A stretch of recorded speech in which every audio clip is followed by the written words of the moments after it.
Bonjour, je m'appelle Véronique Et moi, c'est Marie-Aude. et bienvenue à notre balado Le début après la fin. Alors aujourd'hui, on a avec nous Marilyn Brière-Legault, qui est une thérapeute en relation d'aide par la NDC et qui est spécialisée dans la thérapie de couple et la famille recomposée. Bonjour Marilyn. Bonjour. Allô, Bonjour à vous Marilyn. deux. Merci d'avoir accepté notre invitation et d'être ici avec nous aujourd'hui. Pour commencer, est-ce que tu peux juste te présenter puis expliquer un petit peu ton approche thérapeutique? J'ai étudié au Centre de relations d'aide de Montréal, dans le fond, qui a été fondé par Colette Portelance. C'est une approche où on est à accueillir le client comme il est, avec qui il arrive, dans le non-jugement et surtout dans le respect de son rythme. La NDC, ça veut dire quoi encore? C'est l'approche non directive créatrice. Pour la petite histoire, tu as toi-même vécu la famille recomposée quand tu étais jeune et tu l'as vécu aussi dans ton couple. Est-ce que c'est ce qui a fait que tu te dirigé ta pratique vers ça? Bien, en fait, je pense qu'effectivement, ça a contribué dans ma spécialisation. Mais tu sais, j'avais déjà comme objectif de travailler en relation d'aide. Là où ça a orienté, c'est plus de par mon background de vie dans la vie de tous les jours, ça m'a influencé à me spécialiser puis aller à me spécialiser auprès des familles reconstituées parce que c'est un sujet qui me touche. Ouais, Puis qui est c'est assez ça. d'actualité dans la vie de tous les jours aussi. Ouais. C'est ça. Donc dans ta pratique, disons que si on y va sur le volet plus thérapie de couple. Donc, quand les gens viennent te voir dans le cadre de ta pratique, c'est quoi les défis auxquels sont le plus souvent confrontés, les couples qui viennent consulter, qui viennent te voir? Ben, dans le fond, c'est une super de bonne question. Il y a beaucoup de raisons, mais tu sais, ce que je dirais, là, d'emblée, un haut pourcentage, il y a une situation de crise qui est là. Tu sais, il y a eu de l'infidélité, il y a eu un problème de dépendance, il y a eu un conflit qui a dépassé l'acceptable. Là. Tu sais, je parle pas nécessairement de violence, mais tu sais, des conflits qui sortent de ce que ce couple-là est habitué de faire. Puis moi, des fois, ce que je dis, c'est que c'est un petit peu un signal d'alarme qui dit, OK, là, on a atteint une limite, puis là, on a besoin d'aide. Tu sais. C'est des exemples. Il y a souvent un trigger, donc il y a vraiment quelque chose, un élément déclencheur. Là, Ouais. qui... OK. J'imagine qu'il y a des sujets qui reviennent souvent aussi, là, qui Oui. sont assez communs à la plupart des couples. Oui, tu sais, c'est sûr que l'enjeu de la communication est pas mal toujours d'actualité. Tu sais, des fois, c'est des couples où il y a beaucoup de non-dits, où il y a de l'interprétation. Des fois, c'est des couples qui se parlent pas ou qui se parlent mal, tu sais, où c'est plus les réactions qui vont prendre les dessus dans se blâmer, ou même des fois, à juste pas se parler puis à s'isoler chacun de son bord. Moi, j'ai une question par rapport à ça. Quand tu es dans un couple depuis 10, 15, 20 ans avec la même personne, des fois, tu t'es connu très jeune, là, puis tu as pris des mauvais plis. Est-ce que c'est possible de refaire la relation, tu sais, comme de défaire tous ces mauvais plis-là? Est-ce que c'est vraiment possible après 20 ans de repartir sur des nouvelles bases puis de se mettre justement peut-être à mieux se parler, à mieux correspondre à nos besoins ou, tu sais, le pli est trop profond, là, puis ça va toujours revenir? Bien, en fait, tu sais, oui, je pense qu'il y a moyen de s'en sortir, mais c'est sûr que quand c'est un système relationnel qui s'est installé depuis plusieurs années, c'est vrai qu'après ça demande plus de temps à défaire, tu sais. Les couples que je reçois dans mon bureau qui se sortent de ces systèmes-là, ça demande beaucoup de patience parce que ça prend du temps, ça se défait pas du jour au lendemain. Puis ça demande aussi à ce que des fois, ça avance, il y a des petits pas qui se font, des fois, il y a des petits pas qui se reculent. Tu sais, fait que c'est pas une ligne directe, là. Tu sais, fait qu'après ça demande du travail sur soi. Ça demande Autant la volonté, individuellement que ouais. dans la relation. C'est ça demande, j'imagine, pas mal de volonté des deux parties. Là, Ouais. Écoute, moi, j'avais déjà vu une citation de Brad Pitt, là. Moi, j'aime bien ça, les trucs people, qui disait qu'un couple se terminait quand il y avait un des deux partenaires qui décidait d'arrêter de faire le travail. Mhm. Est-ce que tu trouves que c'est vrai, ça, ou... Ben oui, je pense, parce qu'à partir du moment où il y en a un qui est déjà sur le bord de la porte puis qui est prêt à partir, c'est un signal d'alarme que l'état intérieur, que dans son état intérieur, tu sais, c'est ça, des fois, il y a un...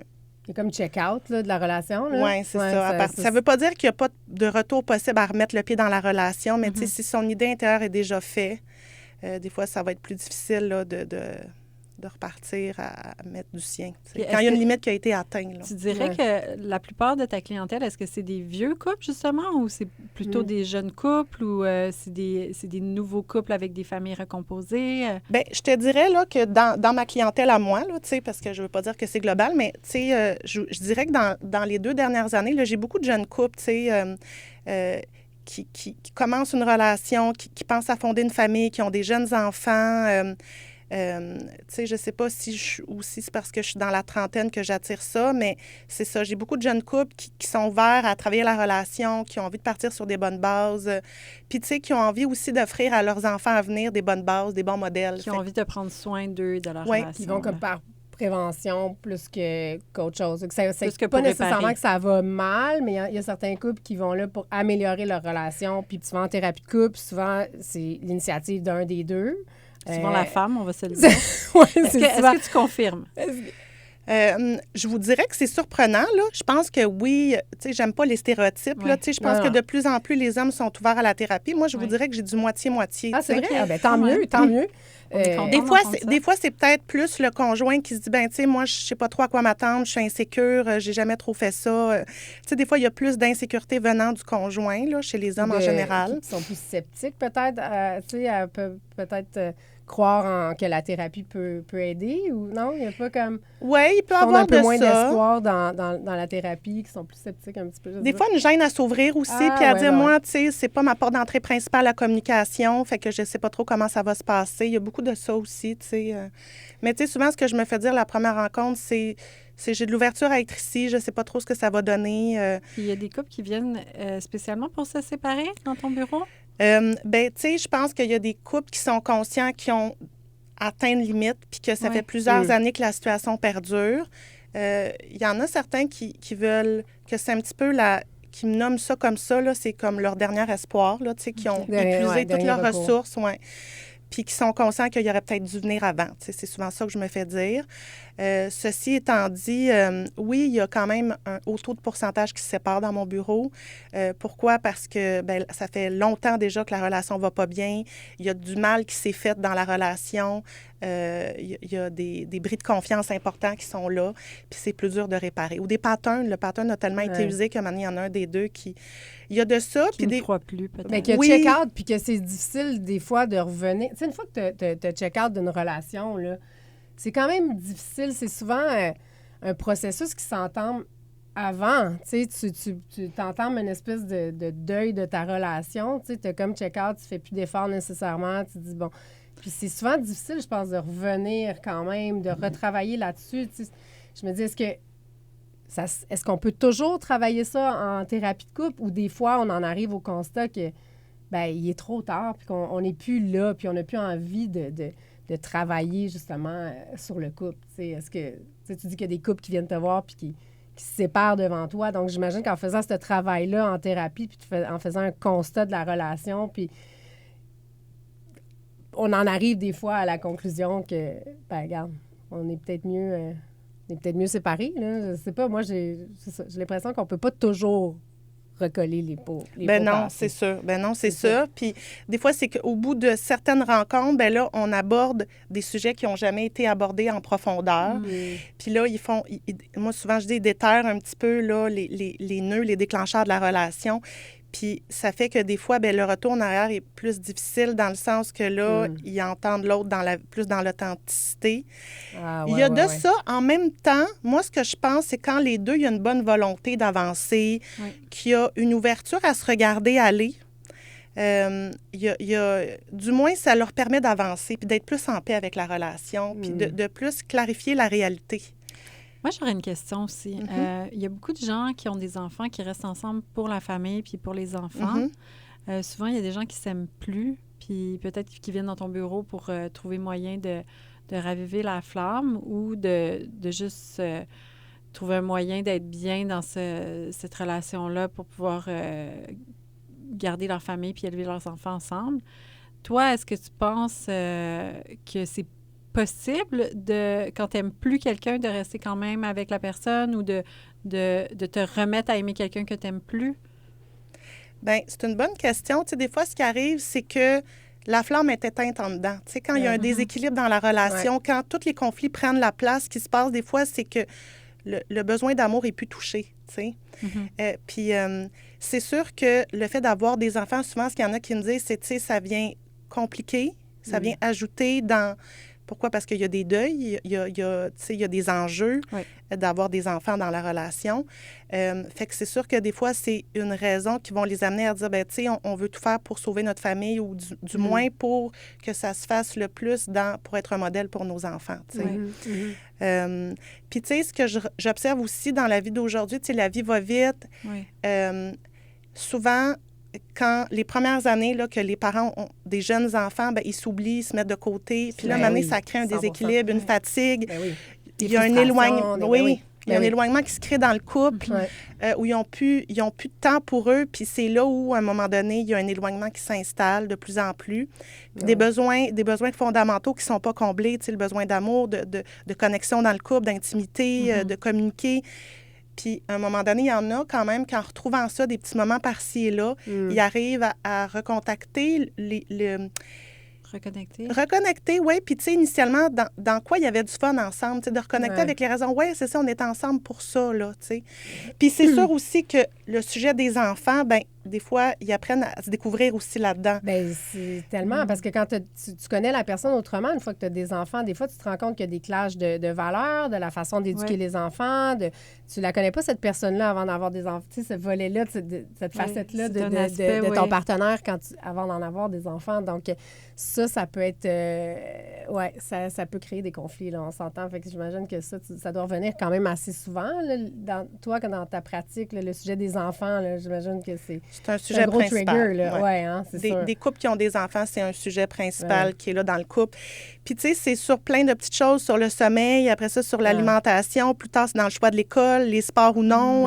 C'est quand qu'on met une limite, le temps d'écran. Il y a plein de sujets, même de petits à plus grands. Là, des irritants. Oui, c'est ça. Oui, ça, c'est ça. Mais est-ce que... Tu sais, tantôt, tu disais, il y a des gens qui s'aiment peut-être plus puis qui vont quand même en thérapie pour sauver le couple. Moi, je me demande, est-ce que c'est pas justement ça qu'on s'en va voir? Est-ce qu'il reste de l'amour dans le couple? Tu sais, parce qu'une fois qu'il n'y a plus d'amour, il me semble que c'est quand même le liant de tout, là, puis c'est ce qui fait qu'on reste avec l'autre personne, mais ça doit arriver qu'on en arrive justement au constat que ben non, tu sais, on est devenu un couple, on est devenu des colocs, puis des coparents, puis on est juste dans la logistique, puis on se sépare pas à cause de ça, mais au final, c'est pas ça qu'on veut deep down, puis on s'aime plus, là, tu sais, je veux dire, ça, tu dois arriver à ce constat. Bien, c'est pas toi qui arrives à ce constat-là, mais tu dois le voir. Est-ce que tu vois ça dans ton bureau?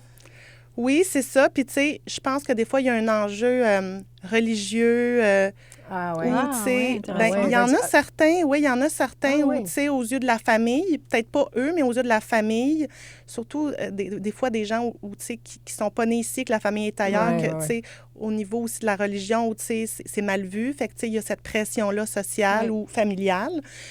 Les conventions, c'est ça. Oui, c'est ça. Il y a de ça.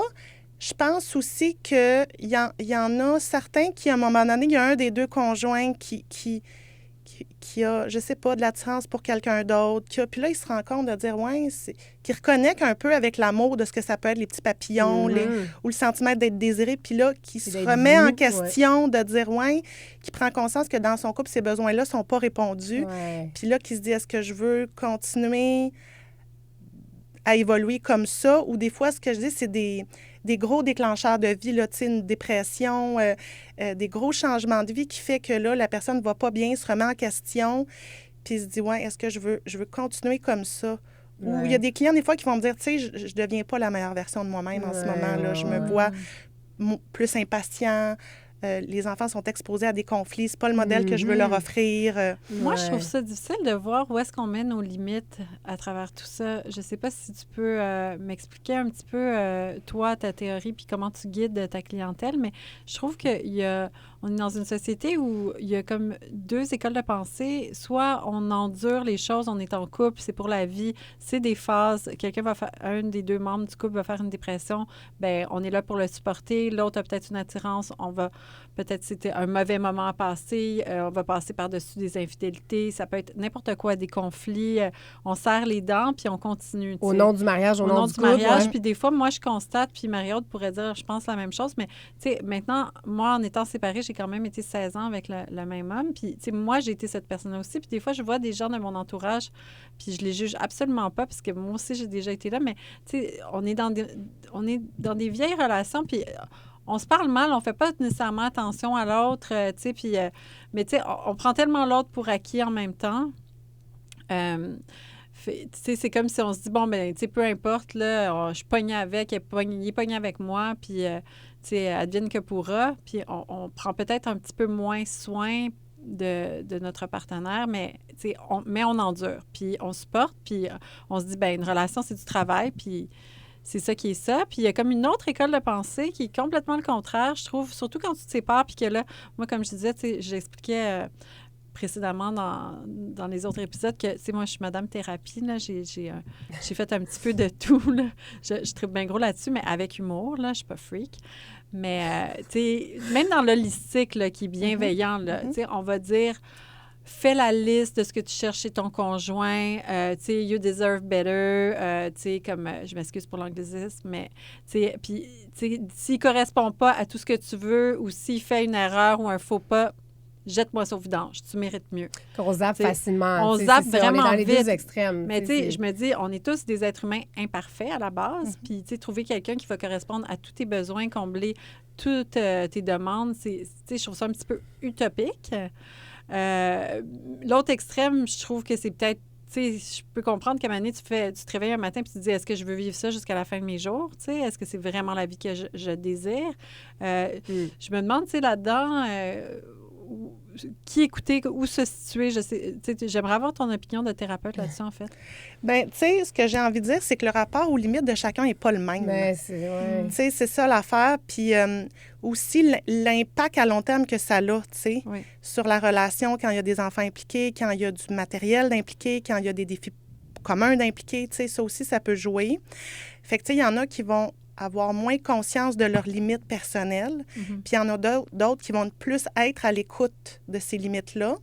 Puis aussi, ce que je pense, c'est que selon les expériences de vie, bien, tu sais, il y en a justement qui ont soit trop dépassé les limites, leurs limites, fait que là, leur niveau de tolérance à endurer des choses dans lesquelles ils ne sont pas bien est plus petite. Tu sais, il y a de ça. Puis aussi, je pense que l'âge peut jouer, tu sais.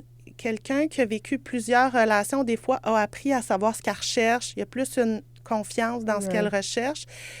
D'autres aussi, par manque de confiance, vont avoir peur de pas retrouver une personne adaptée à eux. Ils vont avoir peur de ne pas aimer autant.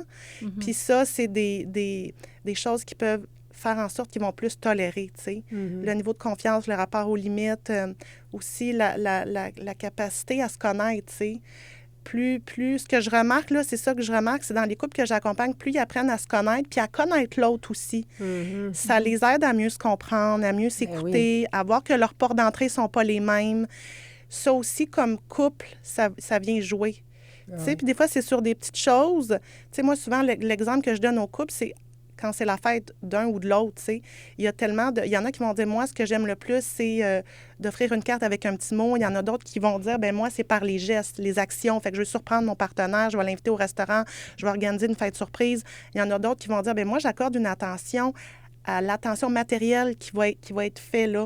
Le fameux love language, là, c'est ça. Là. Mais là, on parle de comment nous, on aime faire plaisir à notre partenaire, mais ça correspond peut-être pas à son besoin à lui ou à elle, non? Bien, c'est vrai que l'élan premier naturel, moi, souvent, comment je dis les choses, c'est qu'on va agir avec nos lunettes personnelles, avec nos élans premiers.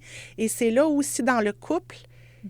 Moi, j'appelle ça souvent les portes d'entrée. Si les portes d'entrée différentes n'ont pas été abordées, si moi, je ne sais pas que mon partenaire, c'est telle chose qu'il préfère, si ça n'a pas été discuté, bien, ça peut créer, à la longue, moi, des fois, ça me frappe. Des fois, ça fait 20 ans que le couple est ensemble, puis il y en a un qui finit par dire, bien, moi, j'aime pas ça, le gâteau au chocolat. Puis l'autre, l'autre tombe des nues complètement. Mais c'est la trahison suprême, c'est comme... C'est ça, c'est de dire, bien, pourquoi tu me l'as jamais dit? Moi, tu sais, je pensais te faire plaisir en faisant ça, tu sais, fait que c'est...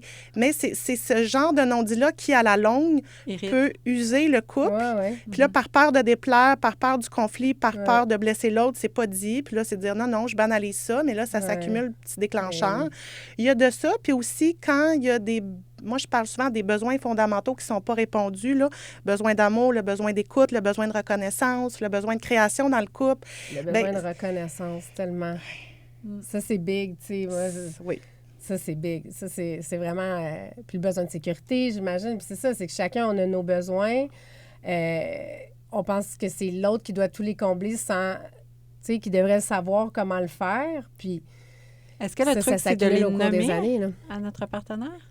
Mais c'est Ça serait de de les les reconnaître chez soi-même. C'est pas évident Oui, de les c'est vrai, reconnaître c'est un chez bon soi. point, Tu sais, ça, moi, je veux dire, ça m'a pris du temps avant de savoir c'était quoi, moi, mes besoins à moi. Parce que, puis la preuve, c'est que j'allais toujours dans des relations qui, finalement, comblaient pas ça du tout. Comme si, ça, déjà, de le constater en thérapie, ça se fait-tu en thérapie de couple ou tu le fais plus en thérapie individuelle? Tu conseilles-tu des fois à des gens d'aller consulter chacun de leur bord aussi pour s'aider dans leur couple aussi?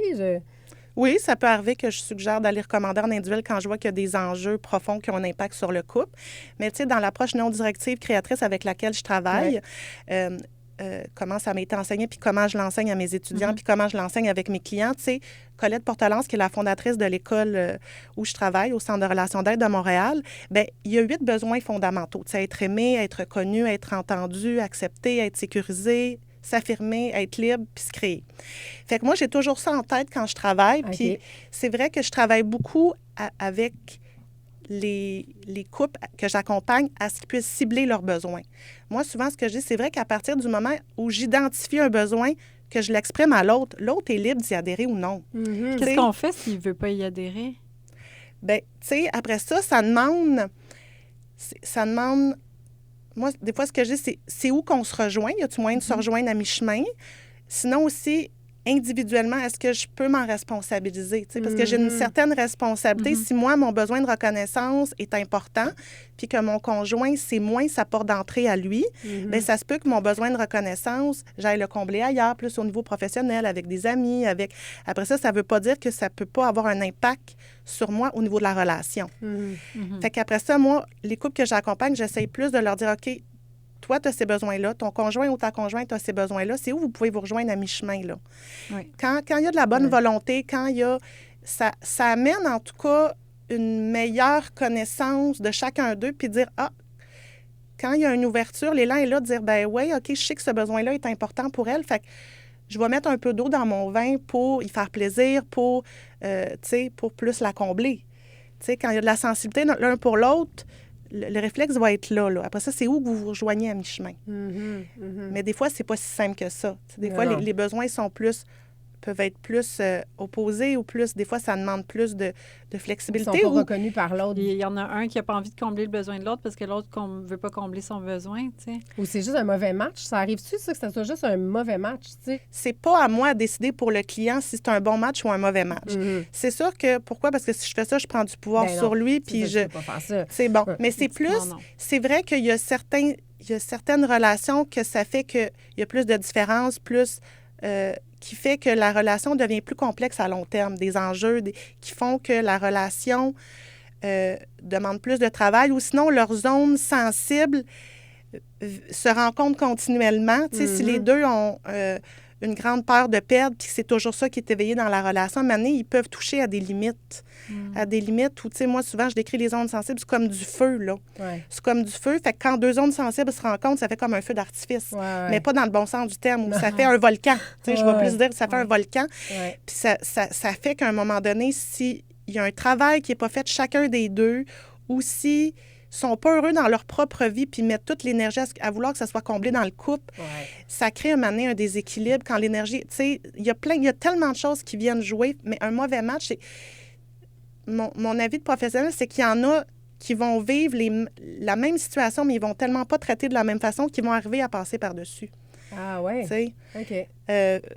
Fait qu'après ça, il y a une question de volonté, de comment je me responsabilise, comment je m'occupe de mes besoins, dans mon niveau de tolérance, dans mes limites, il y a tellement d'enjeux qui peuvent jouer. Ah, c'est sûr, c'est du cas Mais par oui, je cas, pense que des fois, il y a des... de couches à tout ça. Là. Il y a certains types de relations qui ont plus d'embûches. Puis à un moment donné, ça use. Mais moi, je voudrais te demander, une fois qu'on est séparés, là, justement, là, avec des enfants, puis... Parce que j'imagine qu'il y a des couples séparés, des nouveaux couples de nouveaux séparés. Je ne sais pas si c'est très clair ce que je dis, mais justement... Sur match, des parents, oui, c'est du monde ça. séparé sur match. Admettons que là, on sort d'une longue relation, puis on décide, de se remettre en couple. Mais là, il y a comme des nouveaux défis qui s'ajoutent à tout ça, là, parce qu'on n'est plus dans notre famille nucléaire, puis souvent, on va rencontrer un conjoint qui a des enfants.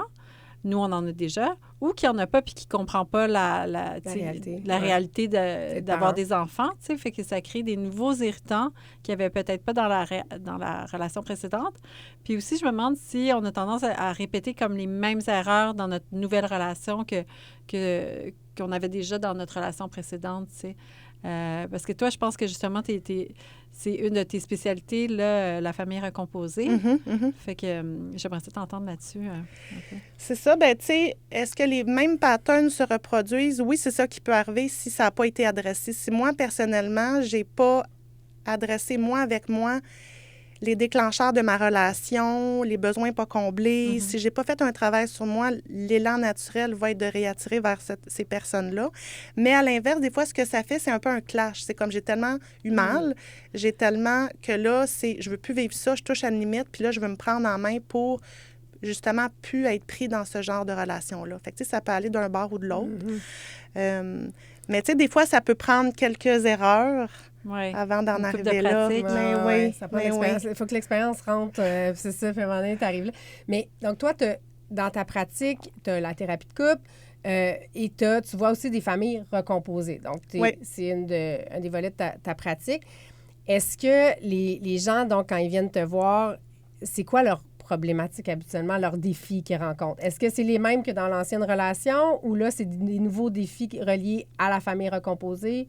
Je sais pas, les enfants qui s'entendent pas, les enfants qui n'aiment pas le conjoint, Qu'est-ce qu'on fait avec ça, financiers, je sais pas, c'est qui les gens qui viennent? C'est quoi leur profil? C'est quoi leur... Mais tu sais, c'est vrai qu'à partir du moment où il y a deux personnes avec des enfants qui font le choix de s'unir, bien là, plus il y a de monde, moi je dis plus il y a de déclencheurs. Puis souvent, les deux familles ne viennent pas nécessairement de la même place. Fait que les règles ne sont pas toujours les mêmes. Les façons de procéder, l'éducation, les finances ne sont pas les mêmes. Puis des fois, ce qu'il y en a qui font, c'est qu'ils peuvent brusquer les étapes puis, tu sais, s'unir sous le même toit trop rapidement. Fait que les enfants ont eu de la misère à s'adapter, les parents non plus. Ils n'ont pas eu le temps de se connaître dans leur quotidien, comment chacun fonctionne. Il y a de ça. Puis des fois, ça arrive que les enfants ne s'entendent pas entre eux ou qu'un des enfants ne s'entend pas avec le conjoint ou conjointe de l'autre. Fait que là, c'est sûr que ça peut créer des enjeux, tu sais, au niveau de la communication, au niveau de... Qu'est-ce qu'on fait dans ce temps-là? Bien, tu sais, la communication, moi, ce que je dis, c'est la base de tout, là. Tu sais, une bonne communication, c'est ça qui aide à se dire les choses, à cibler les déclencheurs, tu sais.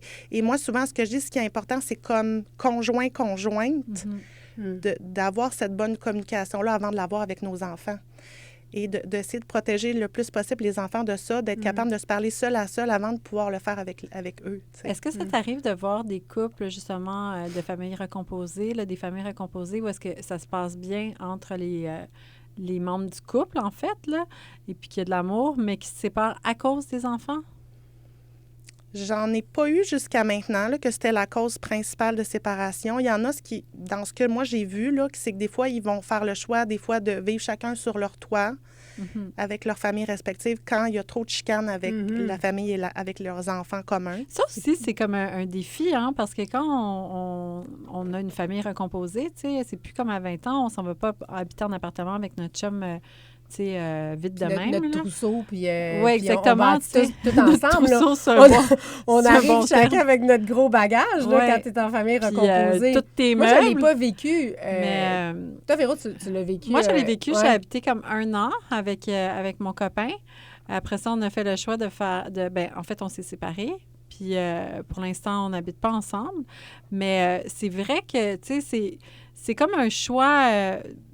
c'est comme une nouvelle réalité, en fait, parce que quand tu es jeune, tu ne te poses même pas la question, tu finis par habiter ensemble, puis ça coûte moins cher, puis, tu sais, tu n'as presque rien là, à porter avec toi. Là, ton trousseau est beaucoup moins... C'est ça, tu arrives avec tes ustensiles, puis tes chaudrons, puis c'est pas mal ça. Là. Mais là, tu as tout un bagage émotif, puis tu as tes enfants, puis tu as tout le kit. Mais, tu sais, on dirait que comme en vieillissant, tu as plus de choix, puis là, tu as déjà peut-être ta famille, fait que, tu sais... comment tu fais ces choix-là? Est-ce que tu décides d'aller habiter ou non avec ton nouveau partenaire? Est-ce que ça va blesser l'autre s'il y en a un qui n'a pas envie? Est-ce que tu fais un compromis puis tu te rapproches de quartier? Mais tu sais, il y a aussi les ex là, qui rentrent en ligne de compte parce que, tu sais, les enfants vont peut-être pas aux mêmes écoles, dans les mêmes quartiers. Oui, c'est Il y a ça. aussi. Tu le fais pourquoi? De un, est-ce que c'est une question de logistique? C'est une question, des fois, j'imagine, un aspect financier aussi. Tu je pense que, comme elle disait, dépenses, ça dépend de tes besoins fondamentaux. Il y a des gens qui ont besoin peut-être d'habiter de vivre ensemble. avec quelqu'un. Ça comble certains de leurs besoins, puis il y en a pas. Il y en a peut-être qui... C'est ça que je me dis, tu sais, peut-être qu'il y en a qui ont besoin juste de voir leur conjoint ou leur conjointe une fin de semaine sur 2, puis il y en a d'autres pour qui c'est peut-être pas assez, tu sais. Ouais, fait que ça doit être... mais, tu sais, je trouve que c'est comme des nouveaux problèmes qui s'ajoutent, justement, en vieillissant une fois que tu es séparé avec des enfants. Est-ce qu'il y a des gens que qui tu vives viennent ensemble ou non, c'est sûr que quand tu as des enfants et tu es dans une nouvelle relation, c'est un défi supplémentaire, ne serait-ce que de faire fitter les horaires, puis puis là, une fois que tu habites ensemble puis que tu viens de backgrounds différents, tu n'élèves pas tes enfants de la même façon, ils n'ont pas nécessairement le même âge, comme tu dis, ils ne vont pas aux mêmes écoles, etc. C'est sûr que ça doit être une grosse adaptation. Y a-t-il un bon moment pour le faire? C'est une question de comme on vit un peu... Comment les gens gèrent ça, qu'il n'y a pas de formule général? parfaite, là, mais... C'est une grosse adaptation. Ouais. Je pense que tout est dans la préparation. Ouais. Tu sais, que ça se fasse graduellement, que les enfants soient, en tout cas, soient impliqués dans le processus. C'est pas nécessairement les maîtres des décisions, là, mais qu'ils soient impliqués dans le processus pour avoir le sentiment d'être considérés. Puis comme parents, de le subir seulement. Là, oui, c'est ça. Puis, tu sais, il y a tellement plein de choses qui viennent jouer dans la durée. Ça fait-tu longtemps que la séparation est là? Le lien est comment? Ouais. Moi, souvent, ce que j'observe, c'est qu'il y en a, ce qu'ils font, c'est qu'ils vont graduellement, tu sais, ils commencent par présenter le conjoint, faire des activités pour pouvoir créer la petite bulle de la nouvelle famille reconstituée, créer des bons moments. Puis après ça, bien, avant de déménager ensemble, c'est c'est pas toujours comme ça que c'est fait, hein, mais de s'asseoir dans « moi, c'est mes règles, ça, c'est les tiennes ». L'âge peut jouer, il y a tellement d'enjeux pour qu'il n'y ait le moins de surprises possible quand tout le monde s'unisse ensemble, tu sais. Oui, parce qu'au début, tu penses que tout va être beau, tout va être parfait, puis ça va se faire de façon naturelle, mais j'imagine que c'est un peu normal qu'il y ait comme un clash de culture là, quand tu arrives, là, c'est sûr. Fait que de le préparer le mieux possible, de prévenir les conflits le plus possible. J'imagine que c'est ça la clé. Ça arrive souvent, justement, que les gens vont habiter ensemble un temps puis décident finalement de faire un retour en arrière? J'en ai vu. En termes de proportion, je pourrais pas dire. J'en ai eu quelques-uns que c'est ça qui s'est fait, là. Puis, tu sais, il y en a d'autres aussi.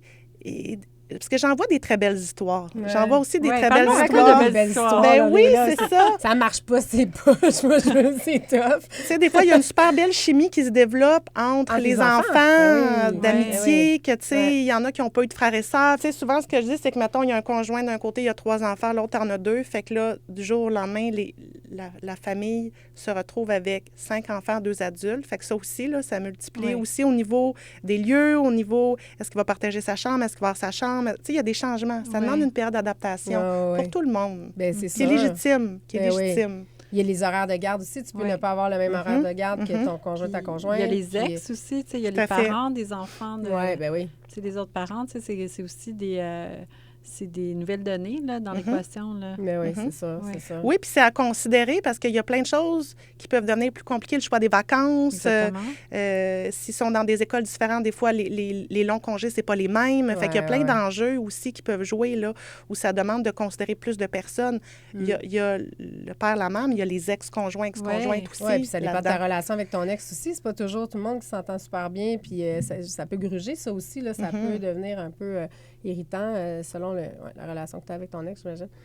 Mais moi, je ne l'ai pas vécu. Je n'ai pas une... je suis pas sûre que ça me tente, moi. Bien, je pense qu'on n'est pas obligé non plus. C'est possible d'avoir un couple sans habiter avec ton conjoint. Bien sûr. Je sais pas, quand les deux sont bien là-dedans, puis qu'il y a des moments de connexion. Moi, j'ai pas ce besoin absolu-là, je pense, je pense qu'il y a des gens, puis corrige-moi si j'ai tort, mais qui ont besoin de recréer ça aussi beaucoup, la famille. Comme l'échec de la famille, le deuil de la famille est difficile plus, tu sais, il y en a pour qui c'est plus difficile que d'autres. Puis il y en a d'autres qui n'ont pas nécessairement ce besoin-là. C'est là où chacun le vit différemment. Complètement. C'est tellement du cas par cas. Ça dépend tellement de plein de choses. Là. Mais il y en a qui vont carrément créer une deuxième famille. Là, justement, toi, je pense que quand tu as rencontré ton conjoint, il y avait déjà 2 enfants. Oui, c'est ça. Moi, quand j'ai rencontré mon conjoint, bien oui, il y avait 2 enfants de 3 et 6 ans. Puis, tu sais, moi, à cette époque-là, je sortais des études. J'ai hésité un certain temps à m'engager parce que ça me faisait peur. Ça me faisait peur. L'amour a pris le dessus, mais ça s'est fait graduellement. C'est ça aussi, ça s'est fait graduellement. Mon conjoint, à l'époque, il était retourné chez ses parents là, pour la transition de tout ça. Fait que, tu sais, on se voyait... mais la fin de semaine qu'il y avait ses filles, j'allais passer du temps avec eux. Ils venaient passer aussi un peu de temps chez moi. Ça s'est fait graduellement. Après ça, tranquillement, ils ont commencé à venir plus dormir chez moi. Ça s'est fait en étapes, tu sais. Fait que ces enfants avaient quand même leur lieu avec leur père. Puis moi, je suis une fille qui est assez indépendante. Fait que les moments où il y avait ces enfants... Moi, ça faisait mon enfer dans le sens que je voyais mes amis, je faisais mes projets, je souffrais pas de ça, tu sais. Justement, toi, ton ex-conjoint était retourné habiter chez ses parents. C'est une grosse transition de vie. Là. Tout à fait. Fait que je me dis, est-ce qu'il y a une question de timing qui vient jouer dans le succès d'un couple, justement, le recomposé, de famille recomposée, ou il n'y en a pas de bon timing, finalement, puis c'est comment les personnes vont gérer ça? Je pense pas qu'il y a un meilleur moment idéal. Je pense cependant, mon avis de professionnel comme thérapeute en relation d'aide par la NDC, c'est plus dans la préparation. Puis, tu sais, aussi, au moment où le couple se rencontre, est-ce que le deuil est fait du côté du conjoint? Est-ce que, tu sais, ça en est où aussi dans sa relation avec l'ex-conjoint, ex-conjoint? Disons, c'est que des fois, ça peut ajouter des défis. Tu disais que, parce qu'on se posait la question, est-ce que nécessairement dans une nouvelle relation, on va répéter les mêmes patterns relationnels? Puis tu disais, bien, ça dépend si on est allé guérir ça, puis on a fait un travail sur soi, finalement.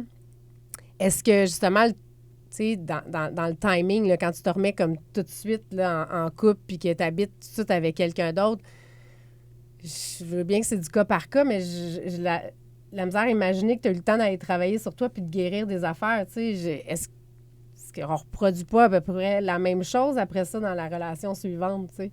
C'est un changement de fond, ça demande un temps. Fait que, souvent, les mêmes zones sensibles restent là, les mêmes déclencheurs restent là.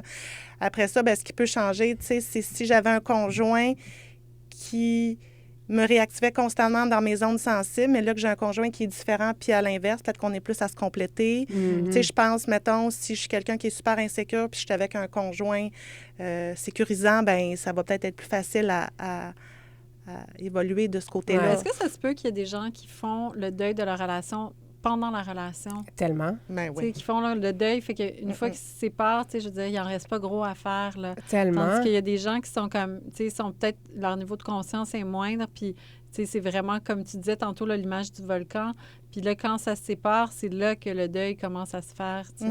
Oui, j'ai l'impression qu'il y en a qui sont plus mis devant le fait accompli. Chez l'autre personne, le processus s'est entamé depuis un bout de temps, qu'il y a eu un check-out, puis que c'est toujours plus facile pour la personne qui a entamé son deuil avant que la personne qui est mise devant le fait accompli, puis qui...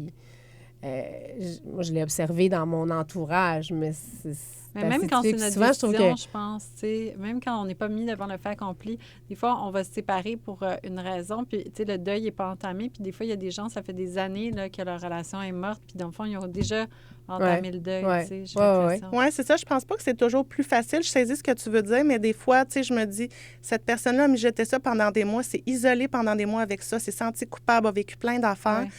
Puis des fois, selon les valeurs, je sais pas, je pense à, mettons, quelqu'un que la valeur familiale est super importante. Là, dans le fardeau de la culpabilité de briser ce noyau-là, des fois, ça peut peser autant que de la personne qui est mise devant le fait accompli puis qui n'avait pas vu ça venir, par exemple. C'est un exemple, là, mais... Tout à fait. C'est sûr que l'enjeu des enfants joue toujours énormément dans une séparation. C'est pas les mêmes enjeux quand il n'y a pas d'enfants d'impliqués, quand tu n'as pas de famille d'impliqués. Ça, c'est sûr que ça retient souvent les couples, là, on s'entend, là, autant au niveau des conventions sociales, mais puis bon, les apparences souvent, mais le cocon familial, l'idéal de la famille, là, ça, c'est tough à briser. Oui, le deuil de la famille, ça doit être comme quelque chose qui revient souvent. Oui, puis des fois, j'ai envie de dire aussi au niveau matériel, tu sais, on a un chalet, on a une maison, on a des projets communs, on a une business ensemble. C'est Tu sais, compliqué.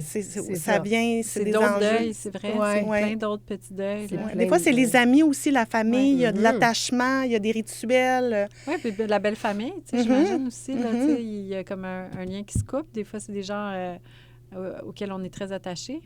Ça peut être aussi un deuil, j'imagine. Tout à fait, mais oui. Ouais. Mais c'est vrai que l'enjeu des enfants, c'est que ça implique tellement de choses par après aussi. Mais oui, de toute Des façon, fois- Moi, j'avais entendu t'es ensemble dire... pour la vie, là. Ouais. J'avais entendu dire par une thérapeute que les enfants, quand leurs parents se séparent, peu importe leur âge, toute leur vie, même adultes, vont inconsciemment rêver que leurs parents reviennent ensemble. Moi, finalement, tu sais, en étant séparée depuis 7 ans, je suis comme plus d'accord avec cette théorie-là. Je sais pas ce que toi t'en penses, là. Mais tu sais, je pense que les enfants ont une capacité d'adaptation beaucoup plus grande que ce qu'on pense. Oui, ça peut laisser une empreinte chez l'enfant selon ce qui a été témoin. Tu sais, je pense à un enfant qui a été témoin de tellement de conflits, ça peut être une libération. Selon l'âge aussi, parce que la L'âge. conscience ne sera pas le même, la 100% même. l'âge. Ouais, mes 3 enfants, ça n'a pas été la même chose, je Mais l'ai non. déjà dit, mais Puis, selon l'âge. Des fois, je le vois même, des clients que j'ai en individuel dans mon bureau, mettons, qui sont dans la trentaine, que les parents se séparent puis qu'ils vivent plus dur que... Ah, c'est vrai? Que leurs enfants. Oui, c'est Ouais. ça, parce que, tu sais, il y a des souvenirs, il y a Ouais. tu sais, encore là, il y a tellement de facteurs qui peuvent jouer oui. sur comment l'enfant va le vivre, comment il est préparé à ça aussi, comment... Bien, je pense qu'il y a toujours une phase, j'imagine, tu sais, d'adaptation où est-ce que Bien l'enfant sûr. il est un petit peu shaky, là, tu sais. Je pense pas qu'il y a un enfant qui saute de joie à chaque fois, mais tu sais, cette théorie-là, comme selon laquelle toute ta vie, tu vas vouloir inconsciemment que tes parents reprennent. Moi, je pense qu'il y en a qui, tu sais, font le constat qu'ils sont mieux séparés, tu sais, au bout du compte, Ouais, puis là, ça après dépend, une période là, d'adaptation. tu sais. Oui, puis ça dépend de la relation que tu as comme ex aussi. Tout à fait. Tu sais, moi, je le dis souvent, mais avec mon ex, on le sait qu'on ne pourrait pas revenir ensemble, là, comme tu sais, en couple, mais on a quand même gardé une famille ensemble, puis on fait beaucoup de choses ensemble. Fait que j'ai l'impression qu'à ce niveau-là, mes enfants en souffrent peut-être moins. Puis j'ai pas l'impression, moi, qu'ils ont tant ce fantasme. Je sais pas. Peut-être que Ça, je me c'est une trompe, bonne peut-être, mais question. moi... Ça me fait penser, est-ce que, tu sais, garder une genre de famille à tout prix, c'est important, tu sais, d'unité familiale, ou on peut décider que nous, tu sais, admettons, moi, je me dis, bon, ben moi, mon ex-conjoint, tu sais, on s'entend bien, on est très cordiaux, mais tu sais, j'ai pas plus envie que ça de passer du temps avec. Il fait peut-être pas sortir le meilleur de moi-même ou elle ne fait pas sortir le meilleur de moi-même. Est-ce que on doit garder des liens à tout prix? Si c'est un besoin pour les deux, si les deux sont rendus là, des fois, c'est pas tout de suite, tu sais, des fois, ça peut se faire plus tard. Tu sais, moi, je pense à mes parents, ils ont toujours eu une bonne relation, puis c'est vrai que comme enfant, ça facilite le processus de voir que les transitions se font bien. Mais tu sais, je pense qu'il y a, pas je pense, mais il y a des Non, mais familles. sans être dans le conflit, là, tu sais. Je me dis, est-ce que c'est important, tu sais, pour les enfants que, tu sais, de garder, genre, justement, beaucoup d'activités ou... Tu sais, moi, j'avais déjà... moi, je me rappelle quand je venais de me séparer, tu sais, j'avais un exemple de couple, là, tu sais, les deux, l'ex-femme puis la nouvelle femme s'entendaient super bien. Puis j'étais comme, waouh, c'est vraiment cool, ça, tu sais, ça s'appelait genre Wi-Fi, là. Puis, c'était comme mon exemple à suivre, mais moi, avec mon expérience par après, tu sais, j'ai pas vécu ça. J'ai trouvé que ça devenait comme un petit peu, ça venait comme compliquer les choses dans ma vie personnelle, puis tout ça. En tout cas, j'ai fait des choix par rapport à ça, puis je me suis dit, bon, ben c'est peut-être pas obligatoire de vouloir maintenir, tu sais, tout en restant tout à fait cordiaux, puis en s'entendant très bien, là, tu sais, comme de vouloir maintenir, tu sais, trop d'activités ou un semblant de vie de famille, tu sais. Mais je pense que, si je peux me permettre, puis tu pourras dire ton avis de professionnel, mais moi, je pense que ça dépend toujours de ta limite personnelle. Ouais, même moi, au cours de ma relation, c'est du cas par cas. Avec les gens, si c'est un fit ou pas. Ou... Même moi, dans ma relation de coparents avec mon ex, ça fluctue même ça. Il y a des moments, oui, on fait des affaires, mais là, je suis comme, oh, attends, là, pourquoi je me sens comme ça, je me sens pas bien, puis que là, j'ai l'impression d'être comme quand je me sentais quand j'étais en relation avec... Fait que là, je remets des limites. Ça fluctue, puis j'ai appris à me connaître par rapport à ça, à m'écouter, puis à connaître et à mettre mes limites, chose que je ne faisais pas dans ma relation. Je pense pas que ce soit absolument nécessaire là, de faire 3000 activités. Tu sais, si toi, tu n'es pas bien là-dedans, est-ce que les enfants, pas ça leur mieux pour fait les vraiment enfants. une différence, tu sais, Je ou pense pas? Je pense pas. Quand ça part de la bonne place, ça peut faire du bien. OK. Tu sais, quand les parents ils ont vraiment l'envie, pour le bien-être des enfants, ça peut créer des moments pour eux à tout prix, non. Non, c'est ça, pas à tout prix. Parce que si les parents sont pas bien là-dedans, les enfants vont le sentir, right? Bien De sûr, toute façon. bien sûr. Sans faire plein d'affaires ensemble, d'avoir des rapports cordiaux, c'est bénéfique pour les enfants. Puis est-ce qu'on peut aller en thérapie? Tu sais, on en a parlé tantôt, il y en a qui sont pas prêts à ça tout de suite, mais est-ce que c'est une nouvelle tendance? On va-tu voir ça? Il me semble que moi, j'aurais aimé ça, faire ça avec mon ex, tu sais, comme pour travailler sur notre relation de coparents, parce qu'on va se côtoyer. Pour toujours, là, on s'entend qu'on est pognés ensemble jusqu'à la fin, ou au moins jusqu'à la majorité de nos enfants. Donc, est-ce que t'en vois-tu des fois des gens qui viennent te voir pour ça? Ou moi, j'en ai pas eu personnellement, mais il y en a qui consultent. Il y en a qui consultent, effectivement. Puis c'est vrai que ça permet aussi d'enlever les non-dits de la relation puis de créer plus de liberté. Moi, souvent, ce que je dis, ça donne de l'air pour la suite. Ouais. Tu sais, ça clôt un peu un dossier. Puis ça permet que des fois, le moment présent, parce que, tu sais, il y aura toujours des situations, je pense, des enfants font un spectacle, la remise de diplôme, le bulletin, il y a des moments où je pense que de plus en plus, la société a de l'ouverture à faire les choses séparées. C'est vraiment pas possible que ça se fasse ensemble. Des rendez-vous importants où les deux parents auront à se revoir.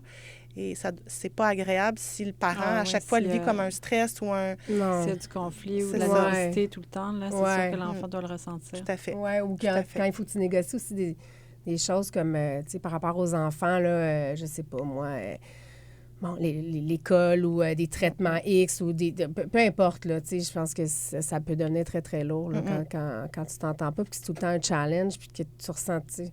Fait que j'imagine que d'apprendre à communiquer aussi, parce que c'est les mêmes choses. Moi, je me rends compte que quand ça accroche avec mon ex, c'est les mêmes affaires que quand on était ensemble. Là, mais oui, les déclencheurs restent les mêmes. Les déclencheurs, exactement la même affaire. Puis pour la petite histoire, nous autres, on en avait fait une thérapie de couple, tu sais, avant qu'on se laisse. Tu sais, j'étais enceinte de mon troisième. Pendant que le guiné, je l'amenais en thérapie, peu importe. Puis ça nous avait aidé pendant un certain temps. On a fini par se laisser, mais je me rends compte qu'il y a des choses qu'on avait abordées en thérapie que ça m'a aidé à mieux comprendre ses réactions, comment il était avec moi. Puis même, ça m'aide maintenant dans ma relation de coparent, qu'il y a des affaires que je suis comme « Ah, OK, ça me trigger plus de la même façon parce que je sais que ça m'appartient pas. Puis que je pense que ça peut être bénéfique d'une façon ou d'une autre, que ce soit pour réparer ton couple. C'est ça, mais de mieux se comprendre au final. Peu importe. Moi, je sais que ça m'avait...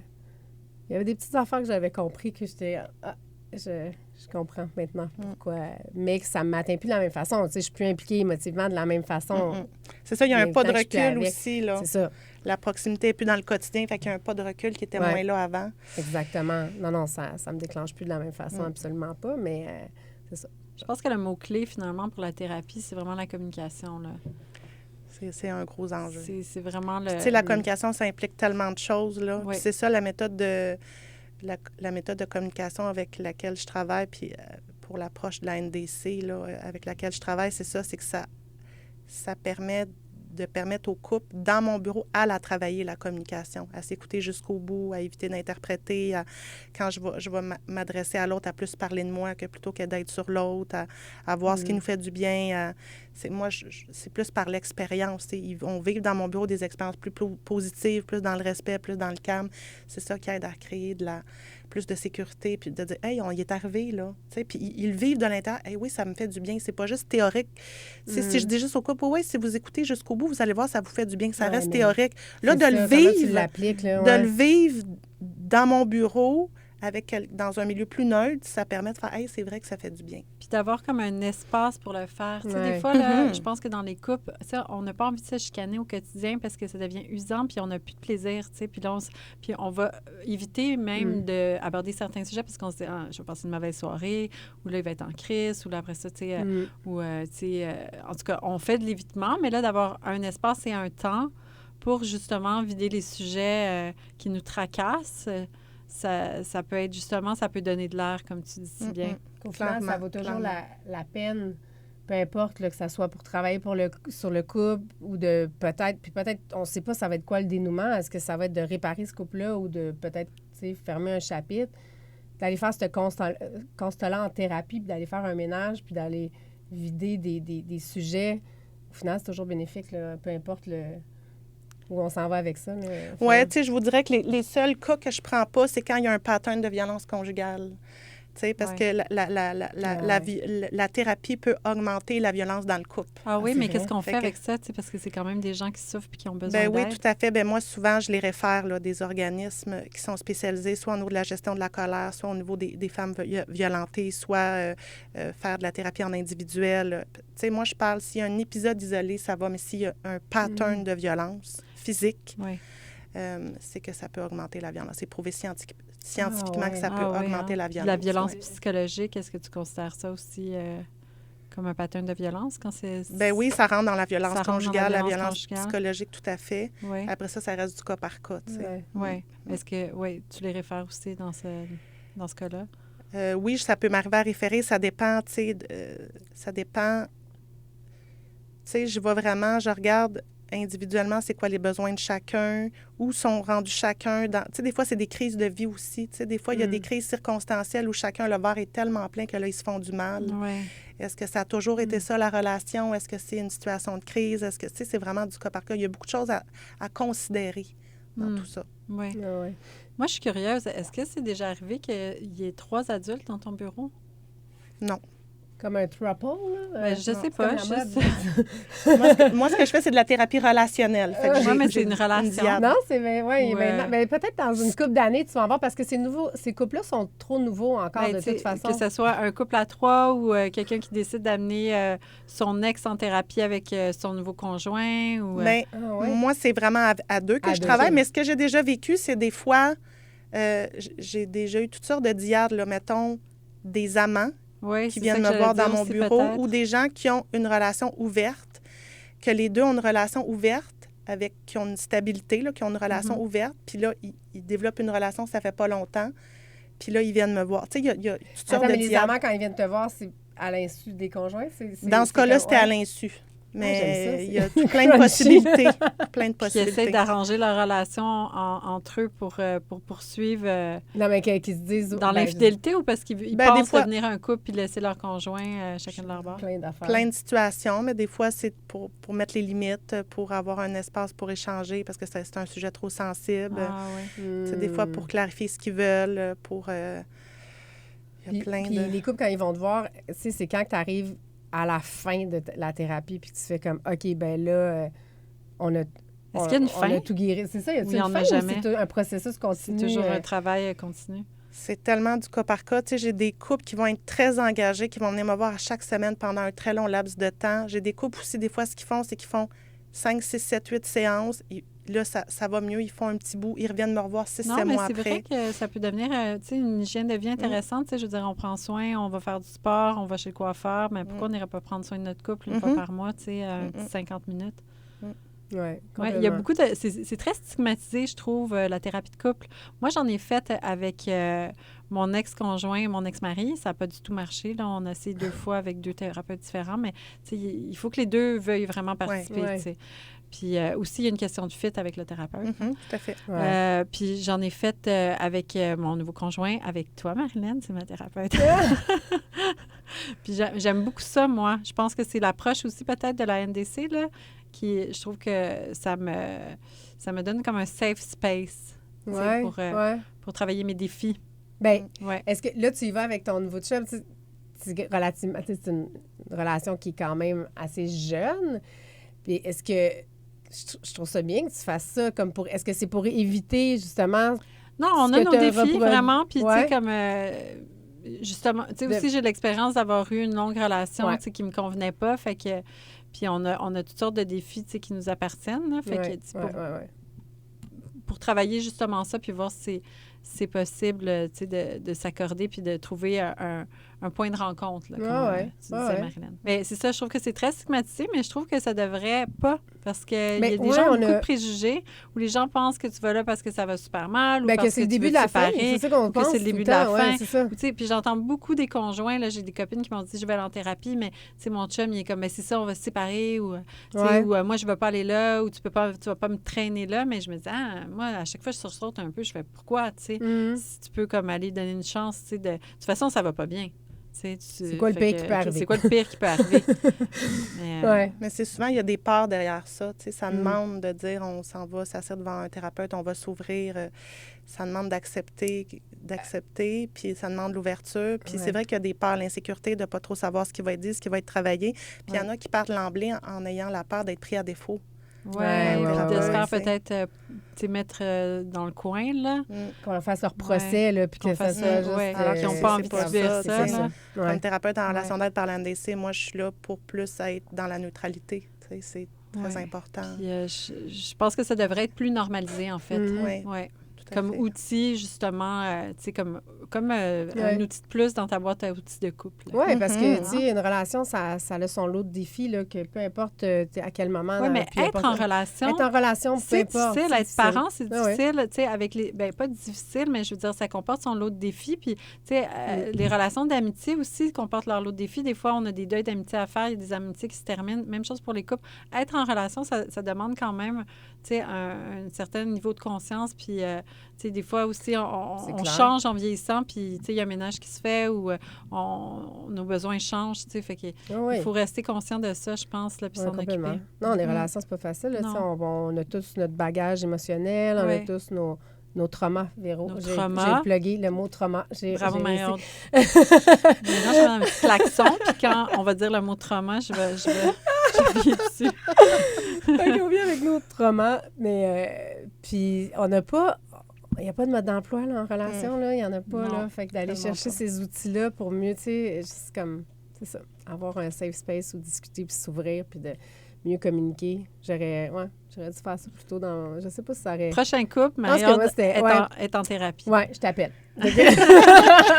Merci, Marilyn, vraiment. Merci tellement. C'est un plaisir de t'avoir à l'émission. Vraiment, puis on va mettre tes coordonnées à la fin du podcast, puis aussi sur nos réseaux sociaux, donc si les gens veulent te joindre. Donc, merci. Parfait, mais ça m'a fait bien plaisir d'échanger sur un sujet qui me tient à cœur. Merci de m'avoir invité. Ça m'a fait plaisir d'être là. Invité pour d'autres sujets. Oui, je pense que tu seras là. Ça serait le fun. J'ai aimé l'expérience. Merci. Au plaisir. Bonne suite dans vos projets. Merci.